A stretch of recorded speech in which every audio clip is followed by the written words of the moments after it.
Hey guys, welcome to another Tuesday edition of the Vinyl Den, your channel for record collecting by record collectors. I'm Nick. It's Tuesday. It's time to talk about new releases for this Friday, November 25th. Of course, it is Black Friday. There is some stuff coming out that's not Record Store Day Black Friday releases, but there's a total of about 400 albums coming out this Friday. I got 10 that I'm going to talk about on my list today. There's a bunch of links down below. Make sure you go check those out. There's links for the Vinyl Den Facebook group, for the merch page, for our Spotify and Apple Music weekly playlist that we put together, and also the Patreon page. So make sure you go check all that out. Of course, if you enjoyed the episode, make sure you give me a thumbs up. Hit that subscribe button down below, and make sure you hit that notification bell so you're notified every time I release new episodes. Like I said in the beginning, about 400 albums coming out this Friday that are kind of separate from the Record Store Day Black Friday releases. I got 10 on my list today, so drop me a comment down below. Let me know what non-Record Store Day titles you're looking forward to. I will say that if you're unable to find any of these in your local record store, I'll put links down below. You'll be able to get all of these off of Amazon. But there's definitely some big releases coming out this week. This first one is one that I've been looking for a very, very long time. This is Warrant Cherry Pie. Of course, it was released back in 1990. It is Warrant's second studio album. This is on silver and black marbled vinyl. It's a music on vinyl release. It's limited to only 2,000 copies. So this might be kind of a harder release to find. Of course, Cherry Pie is probably their biggest and most well-known album. It's going to run you $35 online because the music on vinyl releases always tend to be in that like $35 to $40 range. So I'm not really surprised on that price. Unfortunately, like I said, they're only pressing 2,000 of these, so it might be kind of hard to find. I know a lot of times what music on vinyl will do, they'll release like a limited colored version, and then later down the line they'll release like a more widely popular black version. Hopefully they'll do the same thing with this. Of course, they just released Dog Eat Dog also just recently. They just announced that Music on Vinyl is also releasing Dirty Rotten Filthy Stinking Rich in the coming months also. That one actually is I think they're only doing 1,500 copies of that. So it's definitely like this smaller batch, more limited releases, unfortunately, that are harder to grab. They're pressed in Europe, so by the time they get over here to the U.S., sometimes they can be kind of hard to track down. But that's definitely one I'm looking forward to. I've got a bootleg of it. I've had opportunities to buy original pressings over the years, and for one reason or another, it's typically price, I always kind of passed on it. But if I can grab one of those music on vinyl releases, I'll definitely grab that one. The next one, this is a pretty interesting release. This is Tom Petty and the Heartbreakers live at the Fillmore in 1997.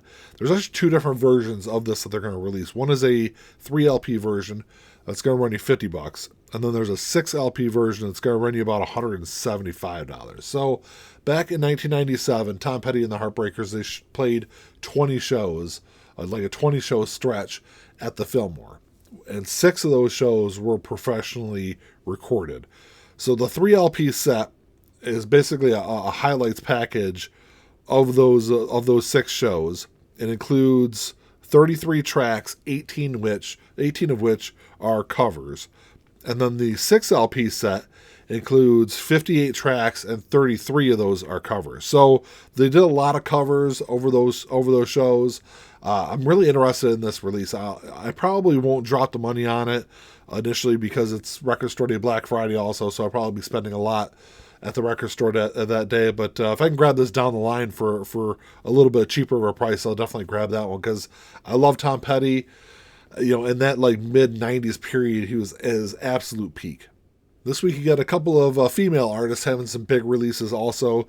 The first one, this is Avril Lavigne, Love Sucks. This was originally released back in like February of this year, I think is when this first came out. So this is the first time it's going to be available on vinyl. There's a couple of different versions of it.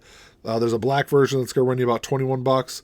There's an Amazon exclusive that's orange. That's going to run you $25. And then there's an indie exclusive that's going to run you about $27. So, there's a $6 difference between the black and the indie exclusive, but, I'm sure that I actually already have the indie exclusive already ordered through my favorite record store, Dearborn Music. Like I said, this came out back in February. It's her 7th studio album. This is her first album with Travis Barker's DTA label. Travis kind of co-produced some of the stuff on here.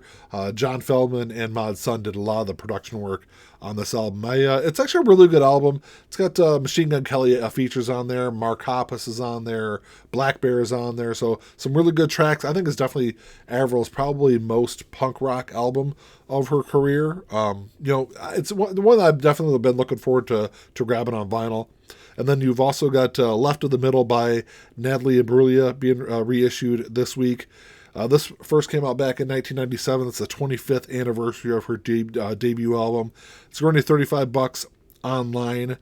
Torn was the huge hit that was on this album, and this is also a music on vinyl release. So I didn't see that this one is limited though. So I know this is on. I'm sorry, it is.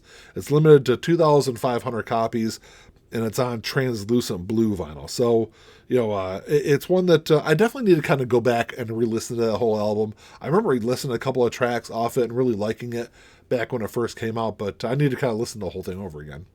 Alice Cooper has a really interesting release coming out this week. This is Detroit Stories Paranormal, A Paranormal Evening. So it's going to run you about $80 online. It's a 6 LP release consisting of those 3 albums. My question is, I think this is all picture discs, though. I might be wrong, though. I couldn't really find anything definitive on there. What it says is 6 LP box set with picture discs. So I think the whole thing is picture discs. I'm not entirely sure. A Paranormal Evening is a live show from Olympia, Paris. All of Alice Cooper's live stuff is absolutely fantastic. So I'm sure this is going to sound great. If you don't have Detroit Stories or Paranormal on vinyl, it's probably not a bad one to grab, unless it's on picture discs. I'm always kind of leery about picture discs. I always wait to read reviews before I decide to pick them up because they're really kind of hit or miss as far as sound quality goes. And then this week you've also got Duran Future Past being released. This is the complete edition that I don't think has been available on vinyl before. The Future Past was released back in October of last year. It's actually a really great album. I was really surprised with how good this album is. So this complete edition is going to run you about $40 online. Of course, it's their 15th studio album. This is a double LP on red and green vinyl.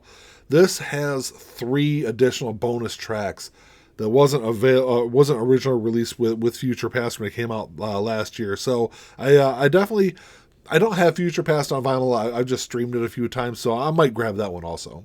Nana Surf is reissuing Let Go this Friday. This was originally released back in 2002. It is Nana Surf's 3rd studio album.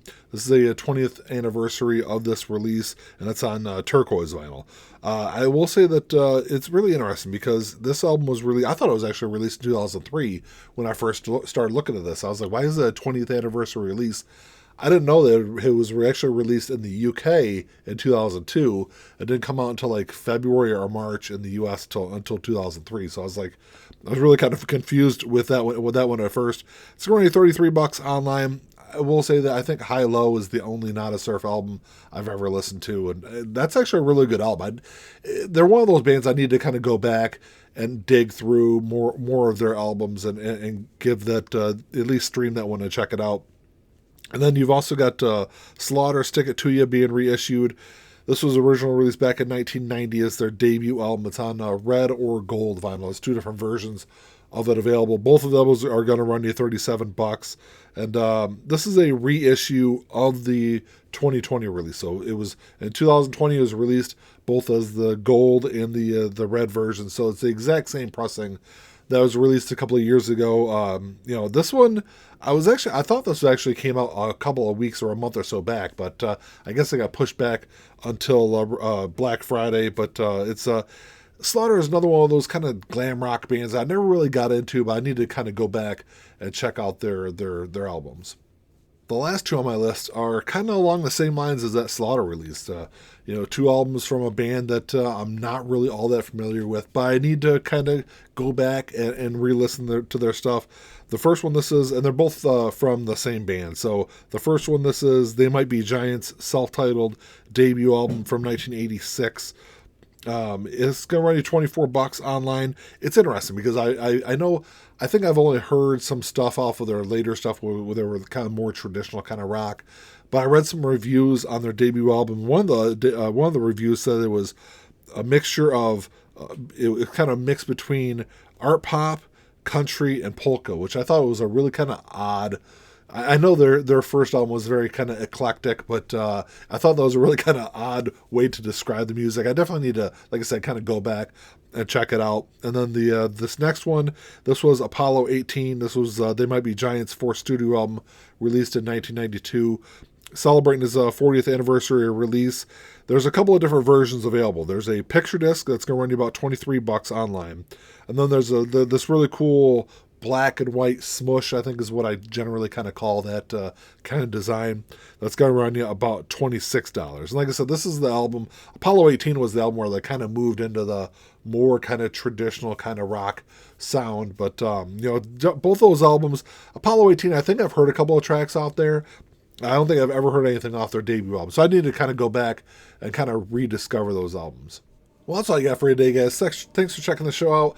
Like I said, there's about 400 non-Record Store Day Black Friday releases coming out this Friday.